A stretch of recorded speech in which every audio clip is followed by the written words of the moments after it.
Hello everyone, I'm pleased to announce my new tour for 2024.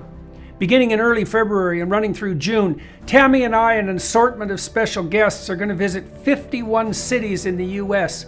You can find out more information about this on my website, jordanbpeterson.com, as well as accessing all relevant ticketing information. I'm going to use the tour to walk through some of the ideas I've been working on in my forthcoming book, out November 2024, We Who Wrestle with God. I'm looking forward to this. I'm thrilled to be able to do it again, and I'll be pleased to see all of you again soon. Bye-bye. I'm not interested, as I know you are not, in a world where well-being is perfectly evenly distributed. Even if it were possible, a world in which everything is evenly distributed is a world that is punishing people who contribute more and rewarding people who contribute less.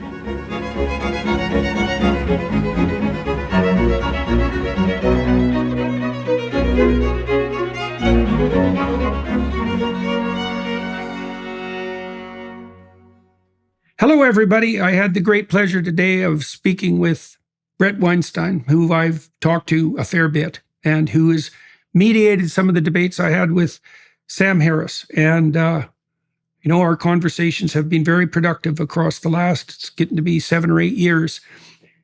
We started today by talking about the Darien Gap and the problem of immigration, and we moved from that to the solution to that problem after analyzing not least the fact that immigration conducted in this manner is very hard on the people who are immigrating, traversing the jungle as they have to, being robbed and raped in consequence. It's a very haphazard way of going about whatever the hell's going on. And we talked about that then in broader terms with regards to the relationship between the fact of that uncontrolled and unrestrained immigration, that's a pathologization of something that's necessary and something that's also producing a somewhat of a constitutional crisis at the moment. We talked about that in relationship to broader conceptions of multiculturalism per se, and talked about the advantages and disadvantages to that diversification of society.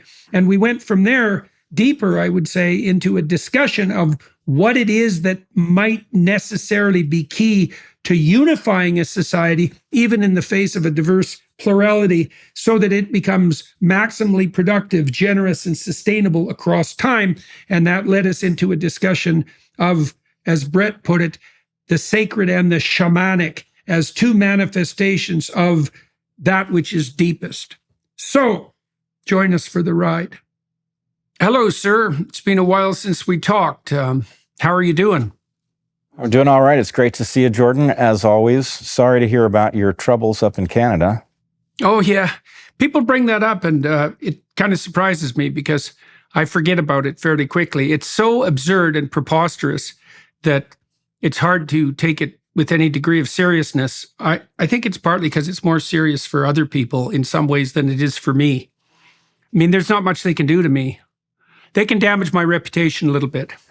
Oh, I don't know. I think they're probably fueling your reputation. But, it's a badge of honor that they would go after you this way. It's definitely flack over the target.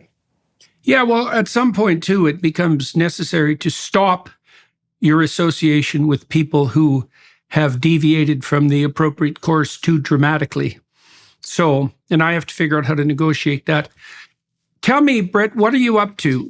What does your life look like right now? What are you working on? What sort of problems are you and your wife trying to solve intellectually, practically?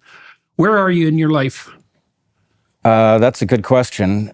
At the moment, my mind is racing, having just come back from Panama and looking at the migration coming through the Darien Gap. That was a shocking experience, even though I was pretty well versed in the details of what was going on. Seeing it has changed a lot of things in my thinking. So that's one thing. I'm also quite focused on the fact that the COVID disaster, whatever its actual nature was, is something that we've reached a lot of clarity at great cost, but because we are not having a final discussion about what took place, the folks who made this happen, the folks who orchestrated it, seem to be building the structures that would have allowed them to defeat the dissidents.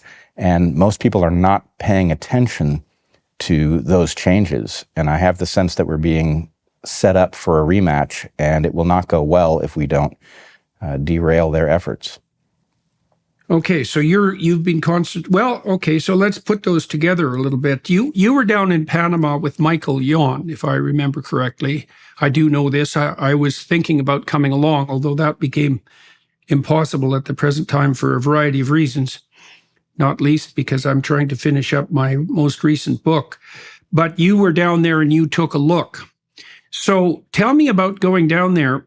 Tell me what the advantages were of actually being there, and maybe also the potential disadvantages. I mean, looking at it from a distance obviously has its costs, but looking at it close makes it extraordinarily personal. And so I'm curious about what you've concluded, how you've recalibrated your views, what you think is going on there, what you saw, and then we'll talk more perhaps about, well, let's start with what's going on. My understanding is that essentially the migration levels into the U.S. from the South have doubled per year from their all-time high. So there were something like 1.3 million people coming across the border in various forms, say 20 years ago, and that was kind of a peak. And then it declined quite precipitously for a number of years, and now it's doubled from that, at least doubled from that peak. So is that your understanding? And what did you see? Well, that's exactly the kind of thing that is impossible to assess based on direct observation. Obviously, you want data over a long period of time at every place where people are crossing, and I couldn't get that. The truth is, I was unsure why I was going. I felt very strongly that I needed to see it, but I couldn't explain to myself what that was going to change, because I had seen so much of the documentation before. And what I discovered was that my intuition that I should see it in person was quite right. That what changed was not so much looking through one's own eyes versus looking through a camera lens, but the understanding of physically how things are distributed in space is not something you can even pick up from the map. You have to traverse some of these distances in order to see what's taking place. And to give you an example of what that changes, there's obviously a terminology problem. We have lots of people talking in terms of an invasion of the U.S., and we have other people talking about a migration. And what I came to understand in looking at this is that it's actually both things, and they're not the same. There's clearly a huge wave of people. They are fleeing poverty and the collapse of their societies. They are migrating north for economic reasons. And this becomes quite apparent when you talk to people in the camps. There are these transit camps where people who have just walked out of the jungle in the Darien Gap are spending time recovering and in large measure accumulating enough money to buy a bus ticket. Almost everybody gets robbed walking through the Darien Gap, and so they arrive with nothing. And anyway, they spend time in these camps, and you can walk around and speak with them. Often there are language barriers, but the interesting thing is everybody seems eager to talk, and they all say the same thing when you ask them why. It's always about money. And, I don't mean to trivialize it. Obviously, many of our ancestors migrated because of the poverty of their home countries and the comparative opportunity they found in the New World. But what it isn't is people seeking political asylum. That's the excuse that's used at our southern border in the U.S., but it's absolutely not true. Not a single person said anything remotely like the idea that they were persecuted, being oppressed or targeted. Yeah, they were not being persecuted. On the one hand, there is this large migration of people, understandably looking for opportunity, and the problem is that the rules of our system say that that's not a justification for entering the country, because to the extent that people are entering the country for economic reasons, they do so at the cost to Americans who are already here. And it's obviously the obligation of our government to protect the interests of the citizens, and this is a failure in that regard. But what becomes apparent when you look at this migration, it has a certain character to it. It's recognizable and not so different from the waves of migration that we used to see come up from Central America. But there is this other movement of large numbers of people. They are Chinese. They are housed separately. This is the thing that's really hard to understand, is that they effectively mix into this massive migration of economic refugees, having traveled a different route. Most of the Chinese migrants are actually skipping the tribulations of the Darien Gap by boat, and they are housed in different places. And when one attempts to go talk to them, there are two obstacles to getting any information. One is that the border authorities, the Senafront, forbids access to the camp where the Chinese migrants are housed. Now, some of the members of Senafront are clearly not happy about the job that they have been told to do, but nonetheless, what's that organization, Brett? What's that organization? Senafront. It is effectively the Panamanian Border Authority. Okay, it's the Panamanian Border Authority. And do you want to tell people exactly what the Darien Gap is? Sure. The Darien Gap is a 60-mile gap in the Pan American Highway. The Pan American Highway runs 17,000 miles from Prudhoe Bay, Alaska, to the southern tip of South America, and there's only one place where you can't traverse it by road, and that's in the Darien province of Panama, where Panama meets Colombia. And what exists there is a formidable jungle. It is an extremely treacherous place, even just at the physical level of crossing it. It's something that requires a great deal of skill to get across it, and most of the migrants do not have the requisite skills. They certainly don't have the equipment, and there's a human tragedy unfolding in the Darien Gap as a result of the fact that these people are being encouraged to come across. But that piece of road has never been completed, in part because the jungle is difficult, but in large measure because that part of Panama is effectively ungoverned.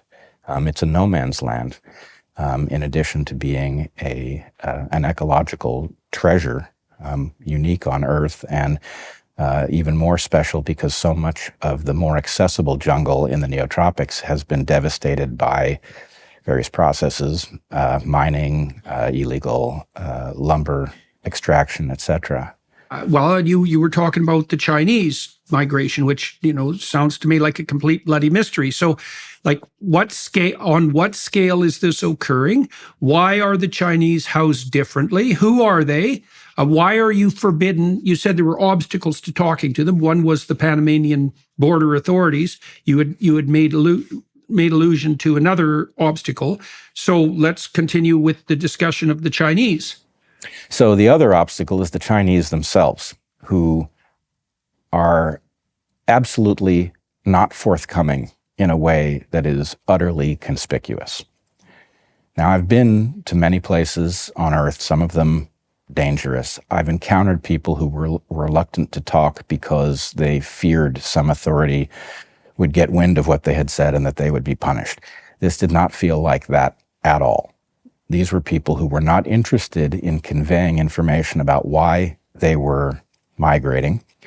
And in fact, their tone, to the extent that one interacted with them at all, was mocking of us for our interest. In fact, there was one incident where Michael Yan, who has spent time in China and all over the world, was trying to strike up a conversation, and this one gentleman pretended to be Korean and not Chinese, and Michael caught him. He induced him to say something in Chinese, and there was laughter amongst all of the folks sitting there. They thought this was quite funny, but nonetheless, The Chinese migration is not entirely men, but it is heavily biased in favor of men. They appear to be young and fit, military age for the most part. The Chinese camp, I realized only after I had left that I did not see children there. That's very different than the other migrants, many of whom have children, and they were everywhere in the other camps. So there's something very special about whatever is going on with the Chinese migrants. And it is very odd that the very same border authority that would not allow us into the Chinese camp, a place called San Vicente, were perfectly happy to have us walk around the other camp. We were free to walk around and take photographs. It was night and day different how they treated the two groups, and for no obvious reason. Is there any sense, do you have any sense of comparative numbers, say, of the economic migrants versus the mysterious Chinese migrants? And any sense of why this difference exists? And what does Michael Yon think about that difference, just out of curiosity? That is a great question. Michael is obviously quite concerned about the meaning of the Chinese migration as a separate matter. And, I must say, just for the benefit of clarity to your audience, my view is one of compassion for the Chinese people, who I view as living under an oppressive regime. And to the extent that that oppressive regime is an enemy of my country, I view people who are being oppressed by it sympathetically. But I did not have the sense that I was looking at people fleeing that regime. I had the sense that I was looking at people who were migrating at the encouragement of that regime. Now, I can't say that that's definitely true, but that was definitely the flavor of it as we were attempting to understand what we were saying. I don't know what the comparative numbers are. I know that we're talking about thousands of people a day, sometimes 10,000. That's a number that I heard described by people in a position to know. I also know it's very clear on the ground that the expectation is for those numbers to rise considerably, that there are elaborations of these camps being constructed even as we speak. And what does considerably mean, do you suppose? Because that's about, we bandied around the figure of about 3.5 million earlier in the program, and my understanding at the moment is that that's the case. I've looked into the data to some degree and tried to update myself and to also view this in some historical perspective. So what do you think substantive increase means? And you don't have any real idea what percentage of those so-called migrants are the Chinese that you described? I don't. And I also find it fascinating that that the two migrations appear to fuse in Darien, Panama. There's no obvious reason for that. To the extent that the Chinese are coming in by boat, it's almost, to me, it feels like the familiar economic migration is cloaking something else. That there's a deliberate choice to blend these two things so that people trying to discuss what's taking place will mistake one for the other. Now, I hope that's just my imagination running away with me, but the distinction in the demeanor of the migrants and the behavior of those in charge of these camps was unmistakable. Right. Well, so what you have there for hard data, so to speak, is the fact of the difference in the response of the authorities to the presence of the two types of camp, right? Because that begs an obvious question. It's like, well, if it's nothing but one thing, why are there two processes? Right. And I should also, just for the sake of completeness, say that we did see some Chinese folks in the main camps. Now, I don't know what the meaning of that exactly is. We saw signs that were in Chinese, and the migrants in the main camps were not forthcoming either. So I can't say what's taking place, but I can say that one of these migrations appears to be highly organized and careful, and the other one is so disorganized as to be tragic. the number of people who are being beckoned to cross the Darien Gap, who are being robbed, that's virtually all of them, raped, which is a large fraction of the women crossing through, and dying in the gap because they were unprepared or victims of violence. It's an unspeakable horror that anybody would be encouraging people to join that migration. As your business grows, the workload can become overwhelming. Tasks that used to take a day now take a week. If you're feeling this strain, NetSuite is here to provide relief. 37,000 businesses have upgraded to NetSuite by Oracle. NetSuite is the #1 cloud financial system, streamlining accounting, financial management, inventory, HR, and much more. For 25 years, NetSuite has been helping businesses do more with less, close their books in days, not weeks, and drive down costs. Recognizing that every business is unique, NetSuite offers a tailored solution that aligns with your specific key performance indicators, all in one efficient system with a single source of truth. NetSuite will help you manage risks, get reliable forecasts, and improve margins. With NetSuite, you have everything you need to grow, all in one place. Right now, download NetSuite's popular KPI checklist designed to give you consistently excellent performance for absolutely free at netsuite.com/JBP. That's netsuite.com/JBP to get your own key performance indicator checklist. Again, that's netsuite.com/JBP. Okay, so let's concentrate on that for a sec. I want to leap up the ladder a bit conceptually here. So, as you pointed out, the United States has been an immigrant country. It isn't obvious what its carrying capacity is. That's a very complicated problem. It isn't obvious at all how much immigration is too little, optimal, or too much.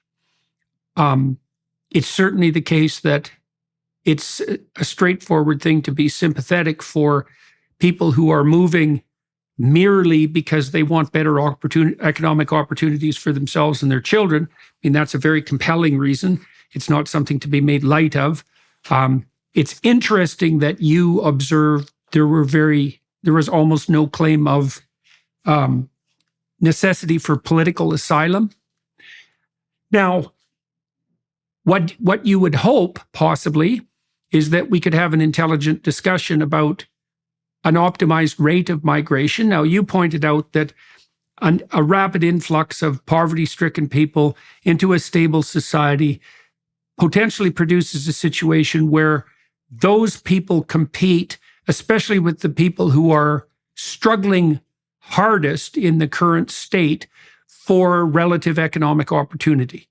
And so that migration is typically not a detriment to people who are in established positions of hierarchical advantage, but they're definitely, you could make the strongest case that they are genuine competitors for people at the lower end of the socioeconomic distribution. Now, we seem to be experiencing something akin to that in Canada. So we have the highest migration rate in the world at the moment, if I have my figures correct, or at least in the Western world, which is where people generally want to immigrate. And one of the consequences of that, apparently, is an absolute explosion in housing prices. And obviously, that's going to hurt people who are poorest the most. Okay, but there is some utility in migration, let's say, and it is also the case that the U.S. economy depends to some degree on the availability of low-cost labor. All right, now, what you would hope, in my estimation, is that would be handled with some degree of forethought and intelligence. And that wouldn't be the kind of handling that would result in a constitutional crisis in the US, which seems to be unfolding in a manner that's absolutely jaw-dropping. But even perhaps more directly relevant to your story is, well, if we're being driven by sympathy with those who are struggling to be free and to pursue economic opportunity in the spirit of the great American dream, it's still immoral to have those people enter the country, first illegally, and second at great risk to themselves in this haphazard manner, and third in a manner that's absolutely and 100% of clear benefit to cartel criminals. So what the hell, Bret? Like, and this opens up an even wider topic of discussion. I mean, I would say from our discussions previously that your political views, such as they are, were likely to the more liberal than mine have become. I never regarded myself as a particularly conservative person until whatever's happened in the last 10 years happened. But I do believe that on some issues, at least, you're on the more progressive side than me. Now, you've been battered around in all sorts of interesting ways over the last decade, and you've seen some very strange things transpire. And it's clearly the case that your trip to the Darien Gap was one of those experiences. And so what do you make of the immigration issue? What do you make of how it's handled? And then what do you think's going on and why? And what has this done in the long sequence of things that have exposed you to the kinds of information that might require people, at least at some level, to modify their views? All right, I'll try to remember all those questions. Well, I'll try to remember them too. The first thing to say is there is some rate of immigration that makes sense. I don't really see this as an issue of carrying capacity because the number of migrants might well, that is desirable, might well vary with the economic era. But the problem here is that, A, we never had the discussion. We are simultaneously facilitating this migration. The American flag is visible on projects in this migration in the Darien of Panama. We're facilitating it. The international community is facilitating it through the IOM, the International Organization of Migration, an entity that appears to believe that migration is simply in and of itself a good thing. Mm-hmm. People and that's what's the organization? IOM, the International Organization of Migration, or for Migration. The idea that these presumably well-intended people are inviting people into the horror of the Darien Gap is mind-blowing. But nonetheless, if we were to decide that some level of migration was desirable at this moment in history, you certainly wouldn't go about it this way. For one thing, we are in effect repeating the error that we've seen in Europe, where a huge wave of migration arrived and nobody thought to ask the question of the migrants if they wanted to be European. And so a large number of people entered Europe who appeared absolutely hostile to the values of the West. And my feeling is, if you're going to bring people in, then you bring people in who want to be part of your society. It's the obvious question, and not asking it is such a dangerous mistake to make. I can't believe we would repeat that error, but we are absolutely doing it. Now, I did not see the migration at the southern border, but many others have, and they report that nobody is being asked anything. People are effectively asked their identity, their name, and their birth date, and nobody checks. Now, that is certain, even if the majority of people arriving at our southern border are simply people looking for a better way of life who are disproportionately likely to be hardworking and to behave themselves, that is certainly going to provide a mechanism for people who are not going to behave and don't want to be part of the U.S. to arrive unannounced. There's no way that doesn't turn into a disaster in the near term. So, and a disaster of what form? A disaster of what form? Apart from, now you pointed to one thing, which is the general problem of integration. And that brings up a whole wealth of potential issues. Like, are we contemplating this through the lens of something like the classic melting pot? Are we making the assumptions that there is a core set of Western values and even more specifically American values that must and should be abided by people who come? Are we abandoning the radical multicultural project that proclaims in the postmodern way that there is no superordinate set of values? And so that's more on the side of just the issue of integration per se and the issue of national unity. But then there's the darker part of that too, which is, it's one thing to want to maintain your own culture. It's another thing to be actively hostile to the culture that you are migrating to or invading, right? I mean, those are very different people even. I mean, at the worst, the former people are xenophobic. At the worst, the latter people are armed enemies of your society, right? And it's relatively, or psychopathic adventurers who are out to cause as much bloody mayhem for their own personal satisfaction, including sadism, as they can possibly manage. And if you don't think there are people like that, you're exactly the kind of idiot they like to prey on. So, okay, so you have concerns. It sounds like you have concerns on both those fronts. And I'm also curious about, I mean, this is grounds for the deepest part of this discussion, potentially. What might constitute the core values of the identity that people who would want to come into the United States and be Americans, like, what is that core identity? Because it's certainly the case that it doesn't look like Americans can come to any agreement about that amongst themselves anymore. And, I'm not saying that as someone who isn't from a country where exactly the same problems are making themselves manifest. So, okay, so let's back up a little bit. You see two problems here.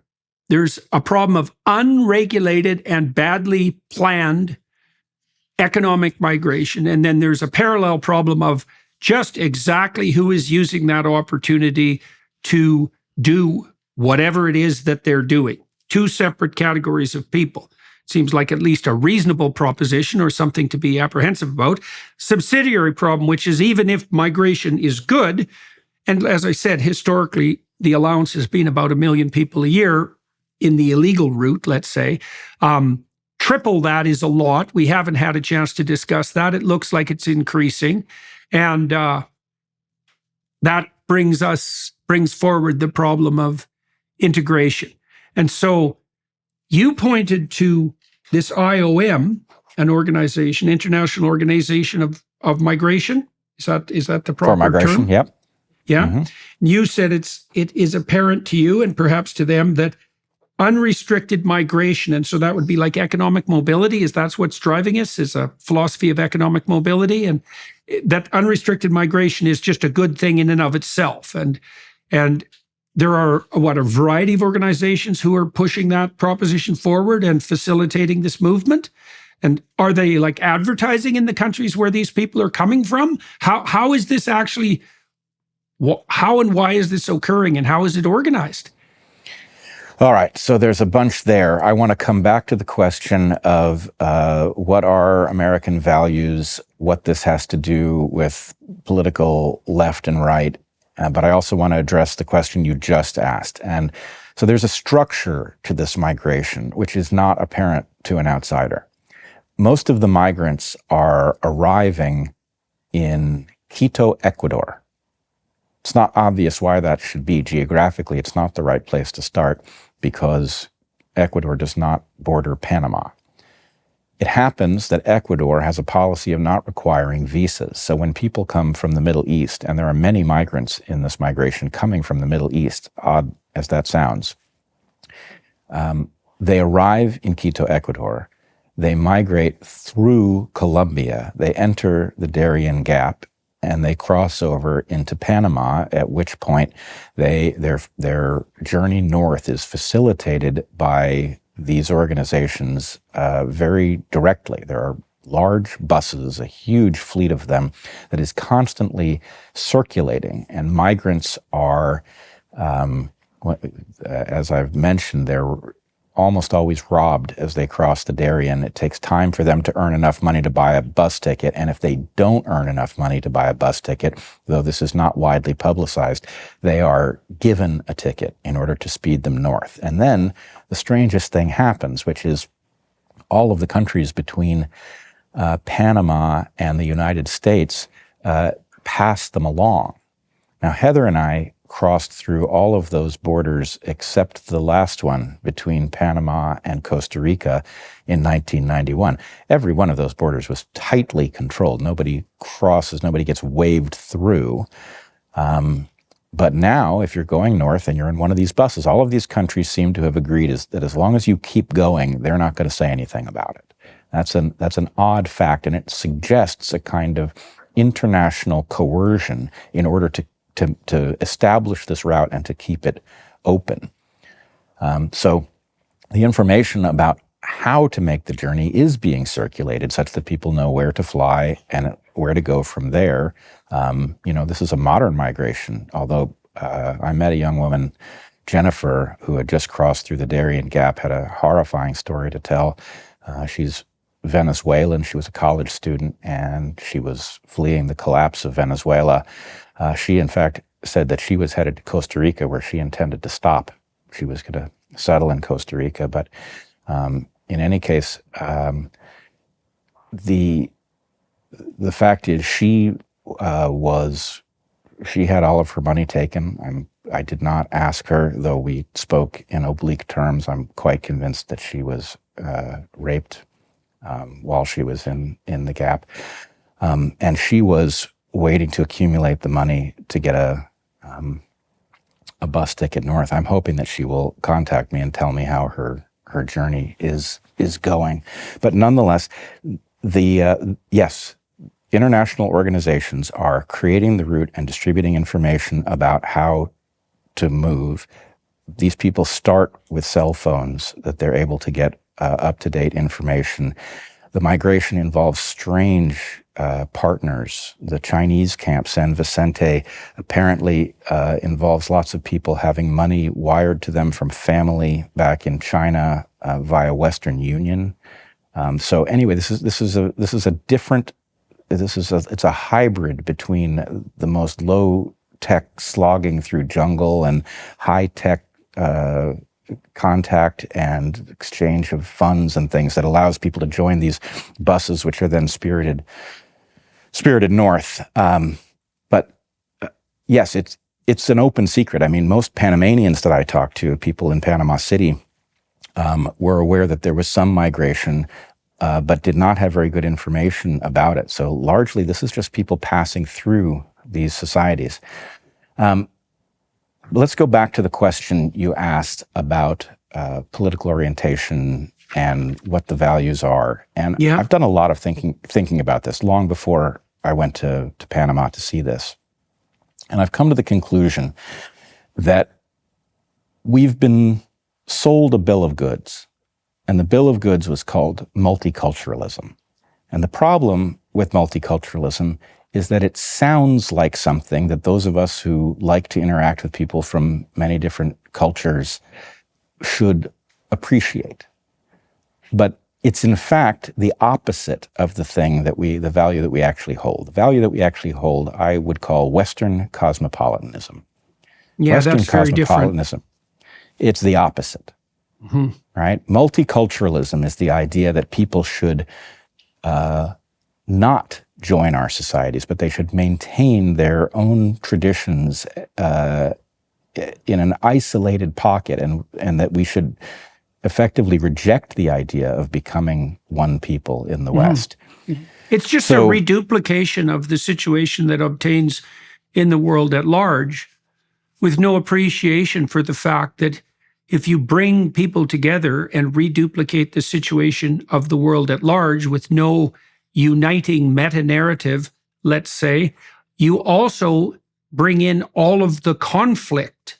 Like, obviously, because the delusion seems to be that now just because they're, and I think maybe it's fueled by an underlying materialism. So maybe the notion is, if you bring diverse people from all over the world, regardless of their culture, and you provide them with sufficient economic opportunity, given that conflict is driven fundamentally by economic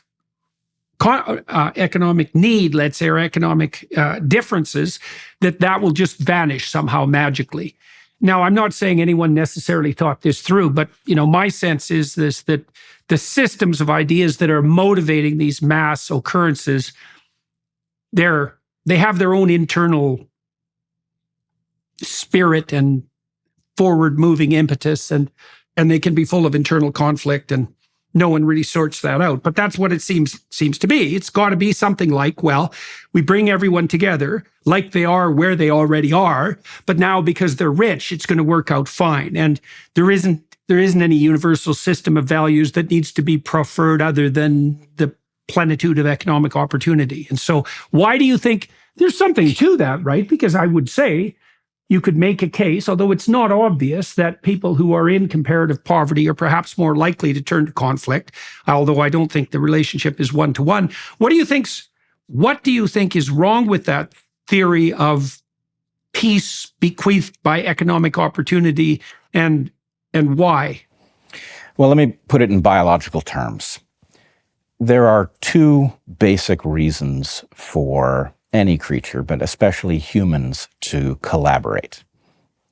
The most primary reason is genetic relatedness. The second reason is the value that is created through reciprocity. And if you'll allow me to paint with a broad brush, what we call the West, I believe, is most fundamentally about the agreement to put aside our lineages and collaborate because there's wealth to be produced. And this notion, which, it has its roots in antiquity, but I believe that this was accidentally invented in its current form by the American founding fathers. That in essence, in order to confederate the colonies, they built a set of rules that didn't put anybody at particular advantage. Now, they did it imperfectly. There's obviously some glaring defects in our founding documents and things, but in general, they solved this tremendous problem. And over the course of the next couple hundred years, that system was so unbelievably productive. By putting the people who were in the best position to collaborate into contact and facilitating putting their racial differences aside, we became a powerhouse. And so the American experiment became contagious because once people saw how dynamic it was and what a high price they had been paying for putting their genetic relatedness first, everybody wanted to join it. So that is, to me, the West. And although I am a patriotic American, I am a patriot of that idea. I think it is the thing that we should rally around. And what it means is that we should take on this cosmopolitan notion that you can partner with anybody. It's really a question of whether they have the right insight and values, not a question of what God they pray to. And that is now under attack. That is under attack from people who would fetishize our differences and make it impossible for that kind of collaboration to happen. So I do see the West as back on its heels and in need of a vigorous defense, which is part of why I'm doing what I'm doing. I think the world is in great danger if that idea is lost, even for a brief period. Okay, so let me ask you about that. And I do also want to return to, I guess we're probably approaching it obliquely anyways, to the transformation of your ideas about political and economic structure. But there's an element of the argument that you just formulated that I can't easily distinguish from the proposition that mere material opportunity will bring peace. So let me walk through your argument and summarize it. Tell me if I've got any of it wrong, and then let's delve more deeply into that possible paradox. So the first thing you posited is that the default social organization for human beings is kin relation, right? And the word kind itself comes from kin. And so we are, by nature, more likely to extend our sense of self to those who are genetically related to us. And there's great utility in that, not least on the reproductive front, if you think about it across time, but also it enables us to form the tight blood-based bonds, so to speak, that are least likely to be broken with the ravages of time. Now, there is a transformation in viewpoint, which you associated most particularly with the founding of the United States, that transformed that idea into something like a more general appreciation for the possibilities of radical altruistic reciprocity, regardless of kin relation. I wouldn't say altruistic. The thing that drives it reciprocally evolutionarily, altruistic? Reciprocally altruistic means that we are at advantage by collaborating. We both come out ahead. That's fine. That's fine. I'm sorry. That's perfectly reasonable restatement. So the notion is that there's tremendous comparative advantage to be gained as a consequence of collaboration independent of kinship. And that's partly because you can draw on a more diverse range of talents and abilities. And developing that argument might buttress suggestions that a more diverse multicultural population would be useful because of diversity of opinion, if you buy that sort of thing. But then I would take issue with two of your propositions. One is that the core of that is somehow American. And also, although I think the Americans elaborated that very well, but also that I don't see how to distinguish that from the proposition that mere economic success will guarantee something approximating peace, independent of any other overarching framework. Now, it seems to me, so give me one more minute to elaborate on this, and then I'd love to let you respond. I think there are preconditions that have to be met for the idea that non-kin, reciprocally altruistic relationships can be established. I think those are metaphysical presumptions. I think they're encoded generally in what strikes us as religious language, which is a reflection of their depth and necessity. And among those are, as far as I can tell, are those presumptions that are axiomatic to the Judeo-Christian tradition.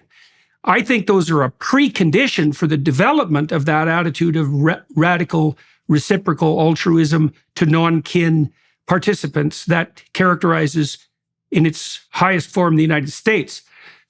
But I think it's even though that flowered madly with the establishment of the US, its roots are much, much deeper than that. Certainly, you have to give some credit to Great Britain and then to the entire Western tradition behind that.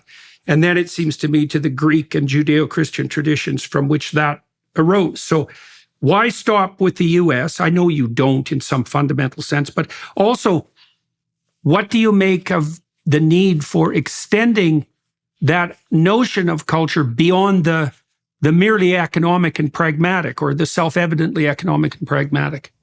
All right. First, of course, reciprocity as the engine of collaboration isn't invented by the American founders. I mean, in fact, every mutualism that exists in nature is of exactly this sort. So it's not that they invented it. What they did was they invented a set of rules that made it the basis for a society. Right. So they codified it more effectively in a manner that could be implemented politically and economically. Yeah, in fact, I would say they codified it well enough for it to be a functional prototype. But that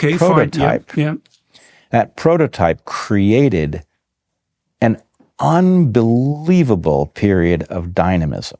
When you think of the number of inventions that are American in origin, from the airplane to the computer to plastics, it's mind-boggling how many things Americans accomplished in a short period of time. And my contention is, if we had a society in which you were fundamentally predisposed to collaborate with those who came from the same place you did, most of that wouldn't have happened, right? That this happens only when you're liberated to collaborate with anyone because they're the right partner. So that idea has a tremendous amount of power in it. I also believe that it becomes the nature of a functional, stable globe that does not rip itself apart in conflict. Now, I take your challenge. How do we know that simply distributing the spread of economic well-being won't cause peace to break out? And the reason it didn't in China. It doesn't really anywhere absent this agreement. What you want, if in the end you start realizing that you are closely related to this set of people, and at the moment, whatever group you have is in a position to get the jump on some other group who's less closely related to you, then that game, the game of lineage versus lineage competition and violence, which has characterized virtually all of history until the last couple hundred years, that game is constant. This is the only alternative we have to it. And the hope is that it is the best. I'm not interested, as I know you are not, in a world where well-being is perfectly evenly distributed. I don't want it perfectly evenly distributed because it's impossible in any case, but yes. Even if it were possible, a world in which everything is evenly distributed is a world that is punishing people who contribute more and rewarding people who contribute less. Mm-hmm. It also forestalls any possibility of trade, because if there are no differences between you and I, then of economic significance across the multiple dimensions of potential economic comparison, there's no motivation whatsoever for us to collaborate, right? Because we can't rise out of our radical equality anyways, plus everything we have is exactly the same. So it means it just makes a mockery of the notion of progress and trade. And that means that we're now unable to capitalize on our differences. So that is the antithesis of this diversity that's being put forward as a panacea. This is why communism is so closely associated with scarcity, is it demotivates exactly the thing that makes a society function. So I don't want that. But, and if we'll get back to the question of why I still see myself as a liberal, I do want to see something as evenly distributed as possible. And that is opportunity. Right? The market works best when somebody who has the potential to contribute something wonderful is not sidelined cleaning someone else's toilet, right? So to the extent that everybody has access to the market and that they are rewarded when they bring something to humanity that makes us better off, you get a system in which wealth is not perfectly evenly distributed. In fact, maybe you would expect a kind of Pareto principle distribution, but that nobody is frozen out, right? If you're down in the low quadrant, according to the Pareto principle, but you have the ability to find your way out by contributing something good, then your motivation to do it is maximal. And so anyway, that to me is what a hard-headed liberal would see as desirable. So if I understand you correctly, you see the limit case to multiculturalism as something like the fundamental antagonism between a kin-based ethical system and a more abstracted system based on the notion of abstracted reciprocal altruism. It's something like that. So what you're basically saying is that those two orientations cannot coexist peacefully. They are, in essence, antithetical to one another. And so then that begs the question. The next question then would be something like, are there cultures that are more tilted in their ideological proclivities towards the kin-based allegiance system, and others that are more tilted, like the European countries, towards a more abstract formulation of what constitutes productive and generous reciprocal altruism? Look, here's a thought, Bret. So with these large language models, we now have the opportunity to map out semantic space. So let me give you an example of this. One of my employees, a former student, has mapped out the semantic network of the concept of God. Now, the way he did that was to find the smallest possible set of words that can be substituted in discourse for the idea of God. It's a substitutability issue. Okay, so imagine this, that there are 10 words or concepts that are most likely to exist in the same cloud of conceptual space as the idea of God. You could dispense with that central idea and just use that concatenation of 10 subsidiary ideas as a replacement. Then you can imagine each of those ideas has a cloud of associated ideas around it, right? And this is literally encoded in semantic space. It's a statistical relationship. Now, you could imagine that there's a semantic web around the conceptualizations of kin-based ethical systems. And there's a center as well. My brother before anyone else. That might be the concept at the center, something like that, right? But that could be mapped. Then you could imagine that this other cloud of concepts that is associated with abstract reciprocal altruism and its formulation also has a center. What that should mean, if you did the same mapping for cultures, is that you should be able to place cultures on a continuum from kin-based orientation to this more abstract formulation that frees up economic resources, right? And then the hypothesis you would derive from that is that the most difficult problems of integration would arise as a consequence of trying to integrate the most kin-based systems. And you could further hypothesize that it might even be worse than that. It might be that the most difficult people to integrate would be the psychopaths who take advantage for themselves of the ethos of the kin-based system, right? Because we always have the psychopath problem, right? And people don't like that problem, but like it's a world-destroying problem. So, okay, so what do you think of that idea, generally speaking? Let's put the psychopath part of it aside for the moment. Yeah. It's in the end decisive, but let's just take your basic premise. I fully agree with this, and I think we also see it as a progression in these divine texts, right? We can read very clearly that the story of the Good Samaritan is a story about increasing the size of the circle of collaboration. And I would argue that there's an overarching trajectory that as societies become larger, that the mythology that fuels them encompasses this idea. And so you keep getting so it's probably, go ahead. Well, Sam Harris, with whom I know you've had your differences, one of Sam's motivations was to ground an ethos in the objective that could serve as a irrefutable counterposition to the problem of evil. And he thought that could only be done empirically, right? And that's partly why he is loath to consider any such superstitious representation as might be encoded in religion. But I've been thinking along lines parallel to you, and it seems to me that he's looking in the wrong objective space.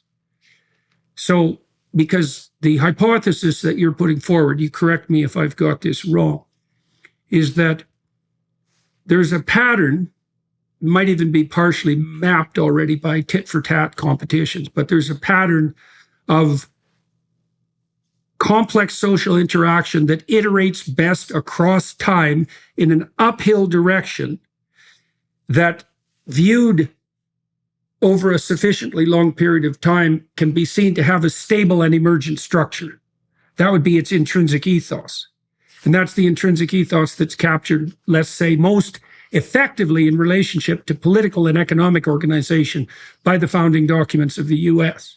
But it's real. It's real. It's real like your relationship with me and my relationship with you is dependent on our willingness to tell each other the truth, to aim at a mutually desirable goal, and to continue doing that across time. That's a pattern. It's real. It's objectively real. Now, I'm finishing up a book at the moment called We Who Wrestle with God, and it's an elaborated analysis of the proclivity of foundational narratives to encode that pattern of radical reciprocity and to expand its purview and its depth of representation across time. And that looks to me like a place where the findings of evolutionary psychology and biology can be seen to dovetail with the claims of the metaphysical stories upon which our culture is based. Now, well, I'll let you comment on that, because obviously you can see the parallel between the way that we're approaching this problem. So I haven't concentrated as much in my thinking on the difference between the kin-based allegiance systems and the more abstract systems, although I can see that seems like a clear part of the story, right? Of the story of the progression towards a more productive universalism. So how is this? Okay, so first of all, why don't you comment on that? And then I want to know what these realizations have done to the way that you've been thinking, and then maybe we'll return to the immigration issue. Sure. Well, the first thing to say is, I come from a weird discipline, and I've departed from its mainstream in order to be able to be productive in thinking about humans, because although humans are an evolved creature like every other, they're a very special creature in the way they actually function. But I could tell the story that you just told in what I believe are rigorous evolutionary terms. And it would have certain advantages to be able to see certain subtleties, but it would be pretty close to useless from the point of view of operationalizing it as the basis of a society. Far better, if you are going to operationalize something for society, to encode it in a narrative that is memorable and transmissible and resistant to being corrupted. Okay. Motivating and stabilizing. Comprehensible by everyone, regardless of level of abstract intellectual prowess. 100%. Right. So, there's a moment during the debate you had with Sam, the 2-night debate you had with Sam in Vancouver, which I had the privilege and honor of moderating, where Sam confronted you and asked if you really believed that Jesus had been resurrected. Yeah. And I remember this moment like it was yesterday. You thought, you must have thought for a few seconds, and you said, I behave as if I do. Mm-hmm. And I heard that, and I thought, that is the slam dunk answer to this question. Sam didn't get it, right? Mm-hmm. In fact, he doesn't get it to this day. But what you said is the way an evolutionist would think about this, because culture is a means to an end. What is that end? It is to get your genes, unfortunately, lodged as far into the future as you can possibly arrange from your current position. And to keep them there.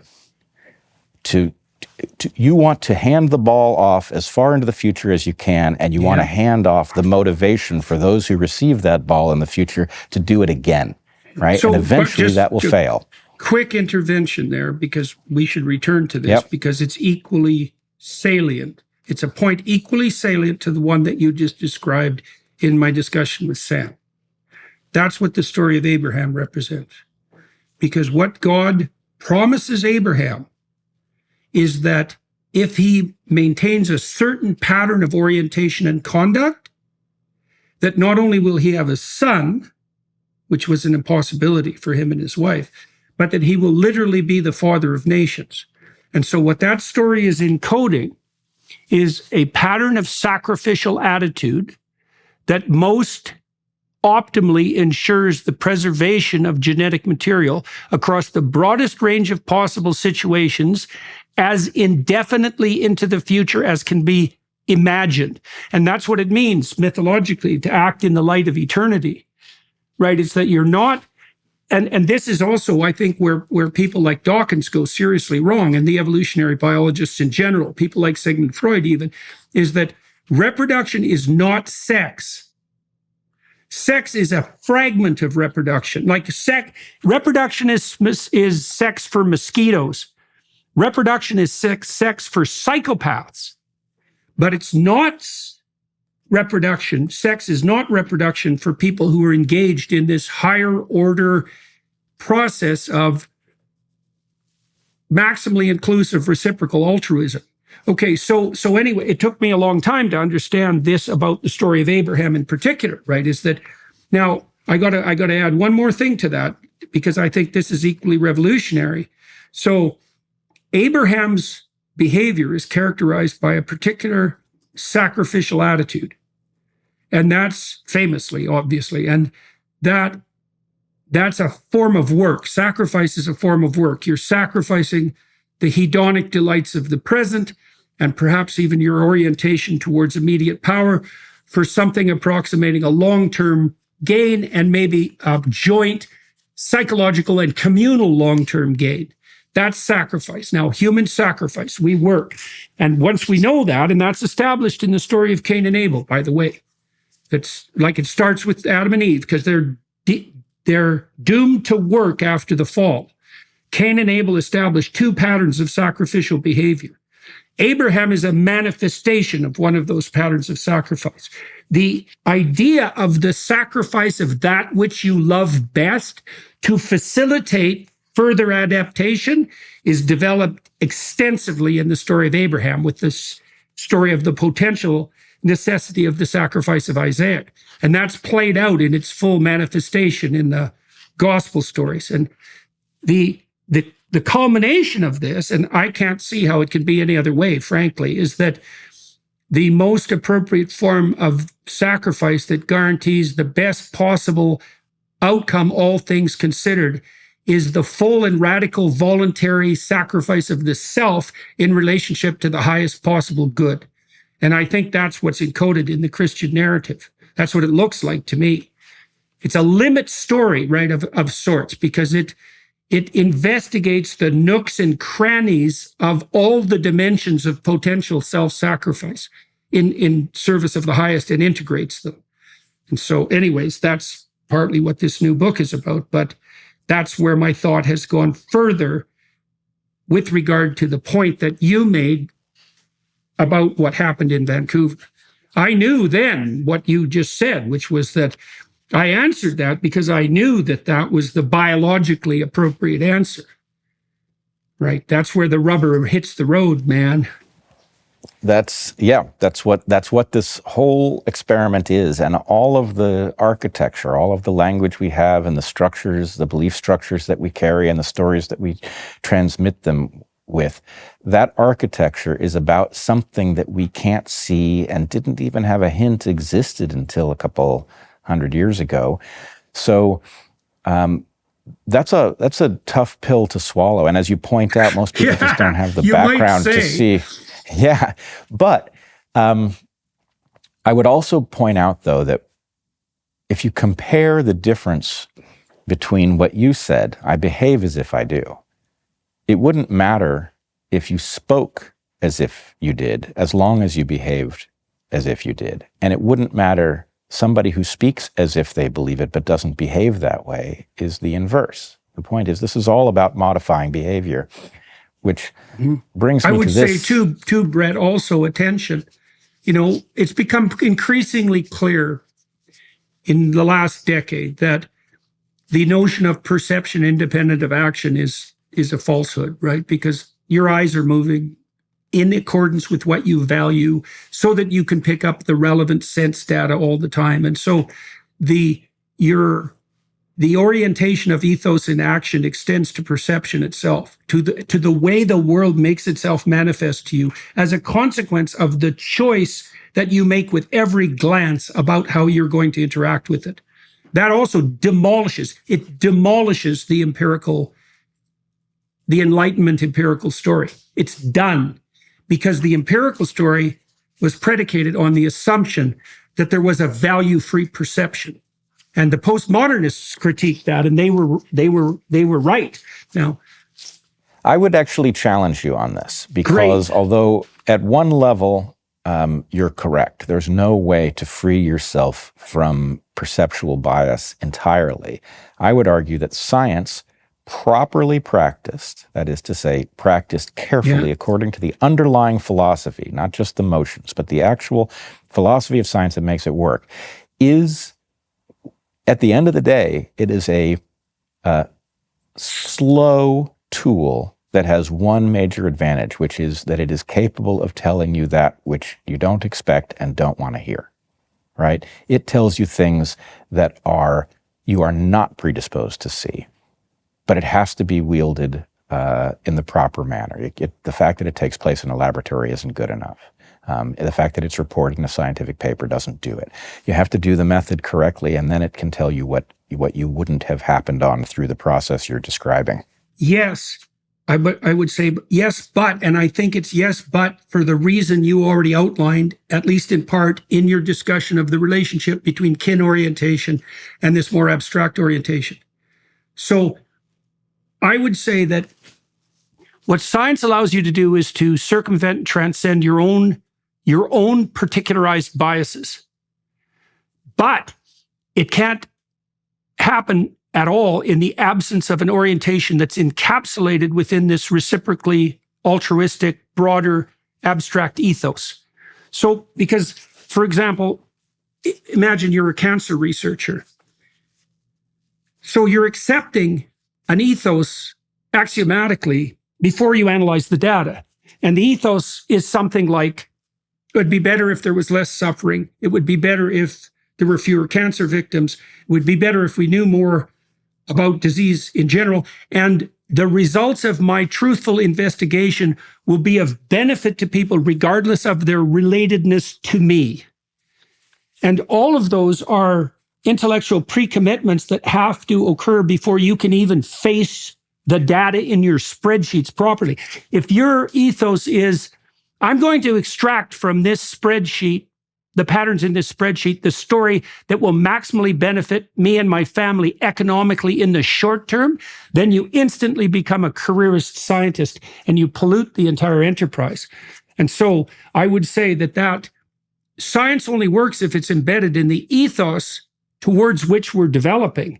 I've tried to break that argument into bits, but I can't. I can't move that argument. No, you're entirely right. And as much as my argument earlier about the value of opportunity being as broadly distributed as possible runs counter to this, one advantage of the glory period of science where it was done by gentlemen scientists was that they did not have the perverse careerist incentives. They served their interests by being right in the long run. That's how they became immortal. And that is a good motivator. And what we have now has taken something that looks exactly like science and turned it on its head. It's obscene. And, I think COVID taught us this lesson in spades. We saw for the first time the level at which this is just, it is a distilled form of corruption that is so pernicious that it can actually take a poison and label it as a cure, and it can take the cure and label it as a poison, and it doesn't even blink. So that's what happens if the other incentives are allowed to pervade the system. Right. And we have to rescue ourselves from it because that's where we are across the board as far as I can tell. We should note too, historically speaking, that the scientists of the type that you described, so the genuine scientists, were very much akin to monks in a monastery. And their universities were monasteries to begin with. And they were saturated, whether they knew that or not, by that ethos. Now, they had a hard time distinguishing between the descriptions they generated as a consequence of their objectifying process and the narratives that structured the ethos within which they operated, right? They confused the motivating dream with the material objective facts. And this is still what people like Dawkins and Harris are doing. They don't understand that there's a difference between the structure of the maps of meaning that organize our perceptions, structure our attention and our actions, and the facts that present themselves to us as a consequence of this process of objective comparison that emerges as a consequence of the scientific process. Well, in both of their cases, and I don't mean to take them to task specifically, but they've sort of volunteered for that job. The most glaring example of the blindness that this creates is their failure to recognize that religious belief is every bit as deserving of an evolutionary explanation as a wing or an eye or a pigment, any of these structures. And so to dismiss religious belief as a pathology is so, it is shirking the most fundamental responsibility that a scientifically minded person has, to look at a pattern and say, I can tell that that means something, but I don't yet know what it is, right? I'm not going to dismiss it just because I don't get it yet. Right, absolute. That's exactly right, is that they're not, I agree with you completely, is that they're not. I looked at the religious landscape like a biologist. It's like, what the hell is going on here, right? What is happening here? It's no more rational than, what would you say, the morphology of a platypus, right? It's strange and paradoxical and dreamlike and peculiar, like most manifestations of nature. Okay, here I've got another proposition for you. Tell me what you think about this, because I've been trying to define the religious. Okay, so imagine this, that let's think about that semantic network of meaning again. Now imagine that some of the concepts that you have are more dependent on some concepts than on other concepts. So now imagine your conceptions they're not just an aggregation of words, and they're not just a network of words. They're a hierarchy of concepts. And here's how you define a hierarchy. Some things that you believe are more dependent on other things than on a set of different things. So here's an example. One of the fundamental predicates of a marriage is fidelity. And so what that means is that when the presumption of fidelity is violated, the marriage shakes and trembles. It isn't generally the case that whether or not your wife washes the dishes as quickly as you might like is a fundamental predicate of your marriage, because not very much depends on that. So there's a network of dependency. And I think we track that emotionally, by the way, Bret. I think we track that emotionally such that our emotions know where in the hierarchy of dependency a given concept sits. And if that's threatened, it produces both more excitement in the exploratory sense and more apprehension because entropy is released. And the best models of anxiety now are entropy release models, by the way. So there's a hierarchy of dependency, okay? That's the depths. When we say that an idea is deep, what we mean is that a very large number of other propositions depend for their validity on the validity of that idea. Now, there's a hierarchy, and there's something at the bottom or at the apex. You can use either metaphorical structure. And we've been inferring for centuries what that core foundation or apex piece might be, right? And so what is religious is what is most deep. That's a definition. It's a definition. And what is deep is that upon which much relies, right? And so the first thing I'd like, and you can see the same thing in science. We know that there are fundamental theorems in science upon which whole disciplines rest. There's no difference. We know that there are contributors to the scientific enterprise who are very vastly cited. And we presume that their ideas are deep, not least because the consequence of that mass citation is the embeddedness of those ideas in almost every other idea of the discipline. So the first question would be, what do you think of that idea of depth?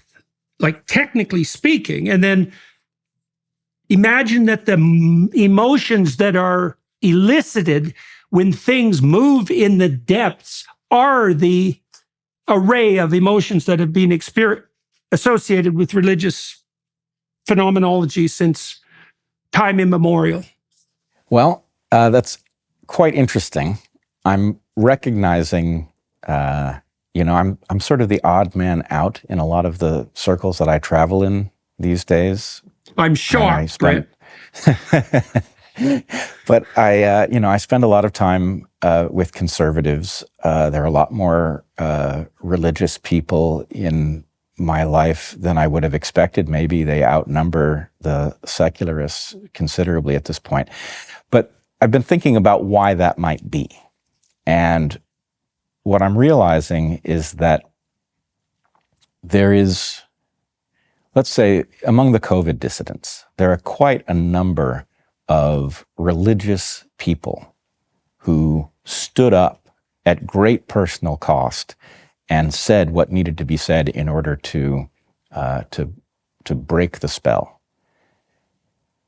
And I think the reason for that is because if you have a religious structuring to what I've forgotten what term you use, but I would say that we have this hierarchy. You call it a hierarchy. I would say it's a model which we take in, we build it based on what works, what doesn't work. We build up a model over a lifetime, and we're very reluctant to pull a piece out on which much depends, because then suddenly our model doesn't work, right? So people who have a religious model of the universe, where they actually believe, they're not just going through the motions, have a motivational structure that upends the game theory that causes so many people to falter, right? If you believe that you are being watched and perhaps guided by an intelligence that if you do the right thing, then whatever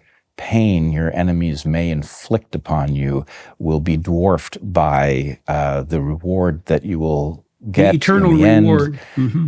The eternal reward, exactly. Then the point is, you're in a lot better position to stare down tyrants and bullies than somebody who is trapped in their somatic experience of the moment. Right? Absolutely. Or their desire for power, for that matter.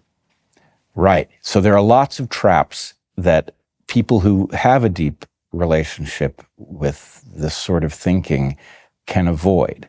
But the number of, let's put it this way, every religious scientist has an utterly idiosyncratic way of holding those beliefs in the mind so that they don't trip over the parts that conflict with what they know from the laboratory, right? So it's a very odd landscape. And mostly, there's something about it that actually reminds me of the way Jews often hold religious belief, which is its purpose isn't really to be pushed on all that much, that nobody, a congregation holds their belief structure at a great range of distances from themselves. Some people absolutely believe this is the literal word of God, and other people have a very remote relationship with it, but it's not a zero relationship. It's just one in which it doesn't impinge directly on, their analytical thinking. So that freedom to hold that relationship in a uniquely generated fashion that doesn't conflict with the rest of the model one uses to deal with the universe is, I think, necessary. And it, again, speaks to a strength of the West, right? That we are not about the separation of church and interfering. state allows that to some degree, right? Because what you're pointing to some degree is the optimization of stability and play, right? And some people are going to vie for more stability and less play, probably in accordance with their temperament and perhaps their intellectual capabilities. And others are going to, as a consequence of that distancing, let's say, allow for a wider range of experimentation within what is still a walled enclosure, right? At some distance. The territory that they're allowed to range through is broader. Now, the price they might pay for that is a little more entropy in the system, right? A little more existential anxiety. But the advantage would be that they can experiment. I got something cool to tell you biologically. You tell me what you think about this. This was only discovered in November of 2022. So you know that, for all intents and purposes, that the molecular alterations that facilitate mutation are random. And there's real good reasons for that randomness, partly because to the degree that mutations are caused by radiation, the striking point of the radiation is random.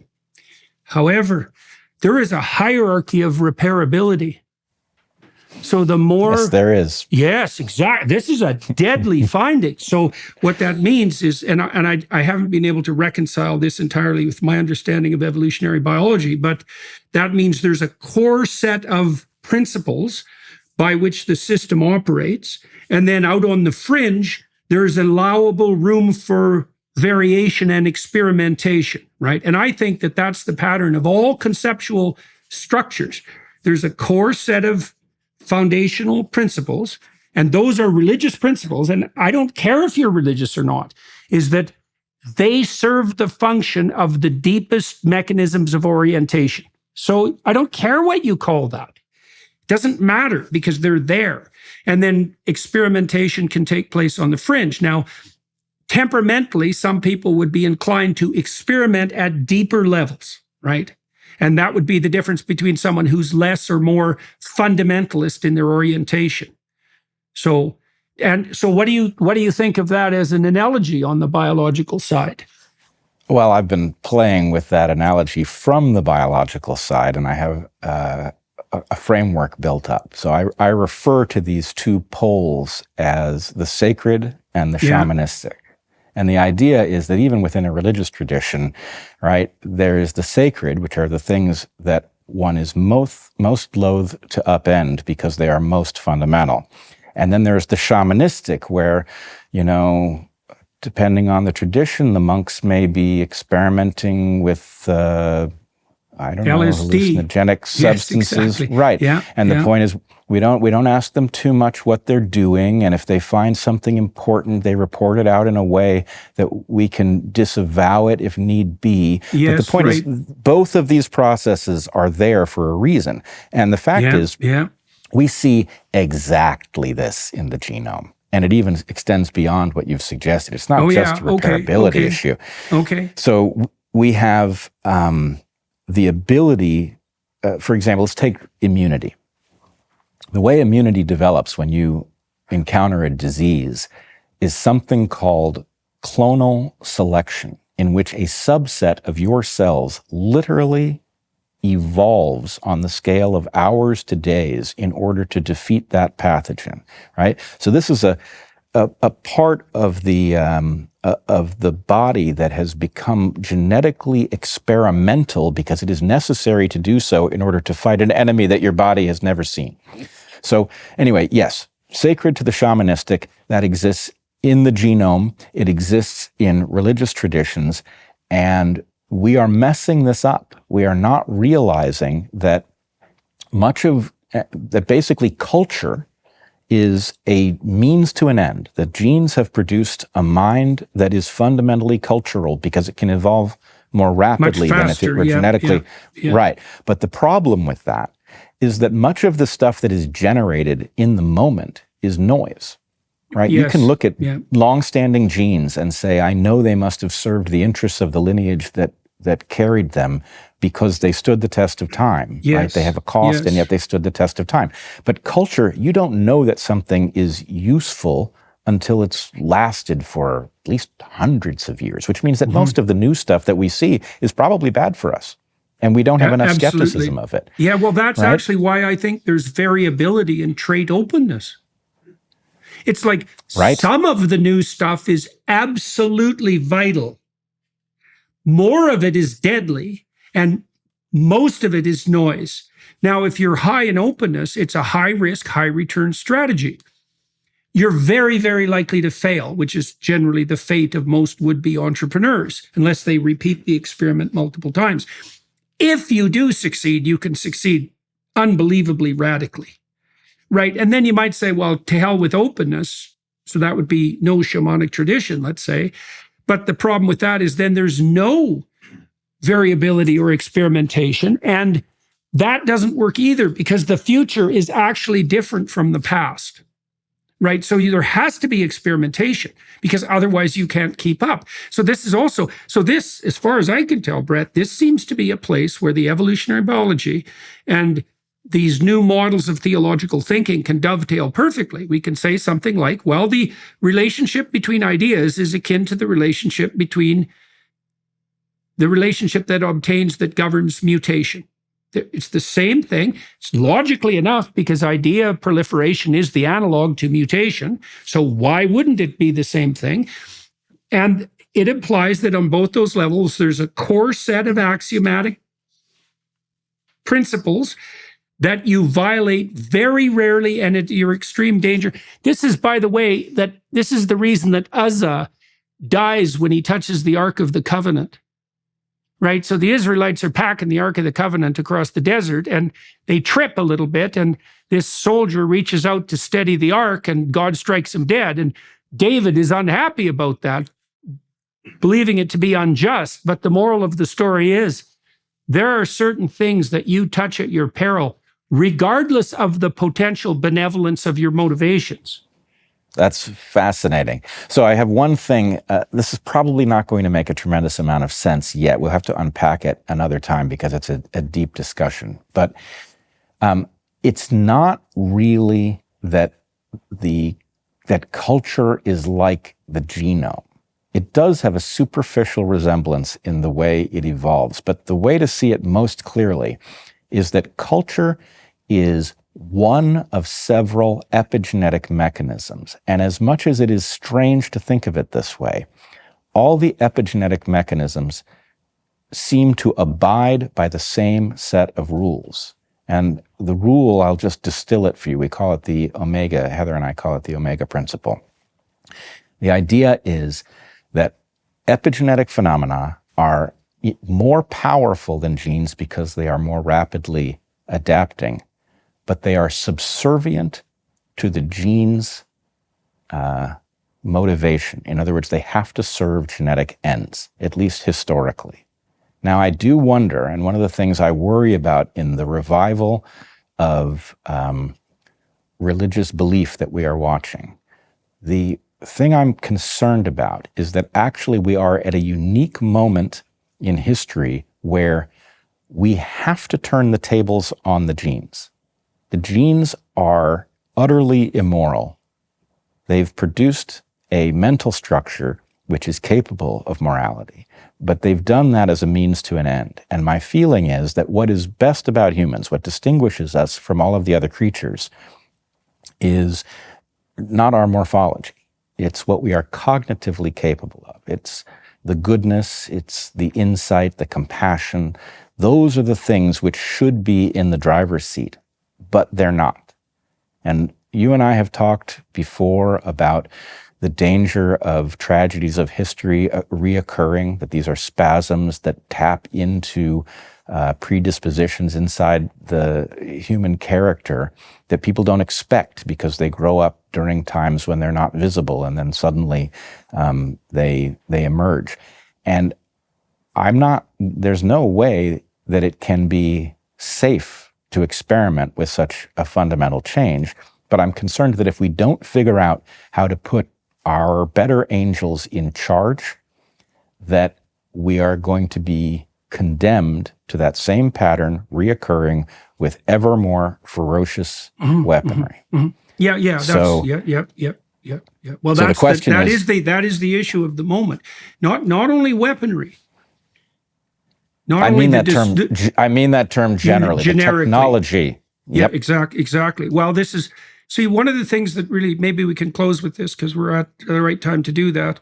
One of the things that Carl Jung pointed out at the end of the Second World War, I think actually it was when the hydrogen bomb was developed, to tell you the truth. And this is what he was pointing to in his work on alchemy, by the way, which is why he delved into alchemy. He was trying to understand the substrate of intrinsic value that even guides the scientific endeavor. So that's what he was up to. Now, the reason he was doing that was because he believed that we had rapidly expanded our technological capacity since the dawn of the scientific revolution, but had failed to do the same with our understanding of our underlying ethos. And so now we were as primitive ethically as we were in 1450 with the tools of the 21st century. And that there is if you're going to have big toys, you better be a wise player.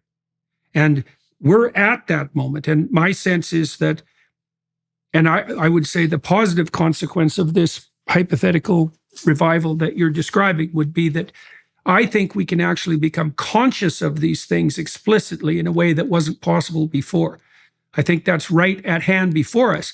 I think that that's what's making itself manifest to people like Ayaan Hirsi Ali and like Neil Ferguson and like Douglas Murray and like you. And we can see, and Jonathan Pageau, we can see a shift, a tectonic shift at the level of conceptualization.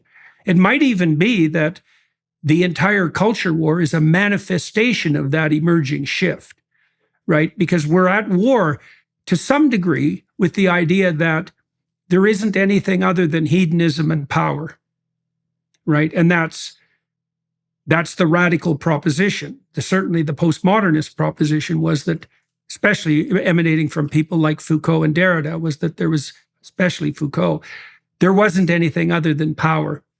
And power is always utilized in the service of a short-term hedonism, because why the hell else would you bother with the power? Maybe let me try to summarize those things, because I think we've arrived somewhere very important. Can we start even with the Darien Gap? Oh, that's going to be an interesting trick. Let's see if I can find a way. Yep. But what you're pointing to, we are somewhere new in history because of the power of our technology, which takes off the table the traditional way that terrible problems like this have been solved by evolution. Evolution was a process in which people whose belief structures or orientation or models were dangerously off could go extinct, leaving behind those whose models weren't so broken. We can't do that now. That tool, as terrible as it was, at least worked. What we have now is a system where we are all tied together such that the bad folks may get what they deserve, but we're also going to get what they deserve. And the tool for thinking your way out of such a puzzle without actually having to go through extinctions of various populations is consciousness. Consciousness evolved, I would argue, for this exact purpose, for addressing novelty and being able to see, to follow through what will happen if I behave in a certain way so that you don't have to suffer that consequence so that you can selectively. Sacrifice your stupidity. Right.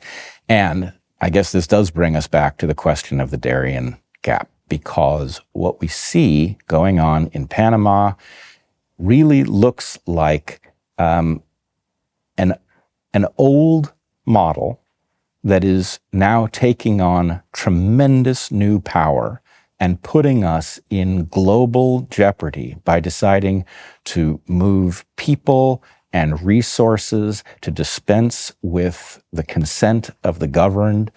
And that is going to end very badly. So the message to us is that the peril we detect in places like Darien, it's telling us something, which is that we need to rise to a kind of collective consciousness. We need to realize that what is binding us together is not genetic relatedness. It is common purpose that we all, if we think clearly, should want to bequeath to our descendants a marvelous world. And instead, we are going to give them a world that is greatly diminished, even to the one that we were given.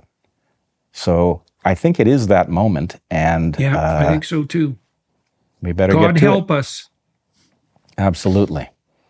All right, sir. Well, for everybody watching and listening, I'm going to delve further into these ideas with Bret in the half an hour that we'll spend together on the Daily Wire Plus side of the platform. So if you're inclined to join us there, then please feel more than welcome to do so. Can I add something? For those who are interested in a deeper look into the questions raised by what's going on in Panama, if they go to the DarkHorse is one word, the DarkHorse Locals community. There's a discussion between myself and Chris Martinson there in which we explore this stuff in great depth. All right, excellent. So everybody's enjoined to go do precisely that. Right, yes, and to also take up Bret's challenge to view these political events and economic events, these practical on-the-ground events, in light of the broader reality of the culture war that is tearing us to pieces. So, all right. So, well, thank you very much, Bret. And to everybody watching and listening, thank you very much for your time and attention. And on to the next challenge. Thanks, Jordan. Love you, brother. Bye.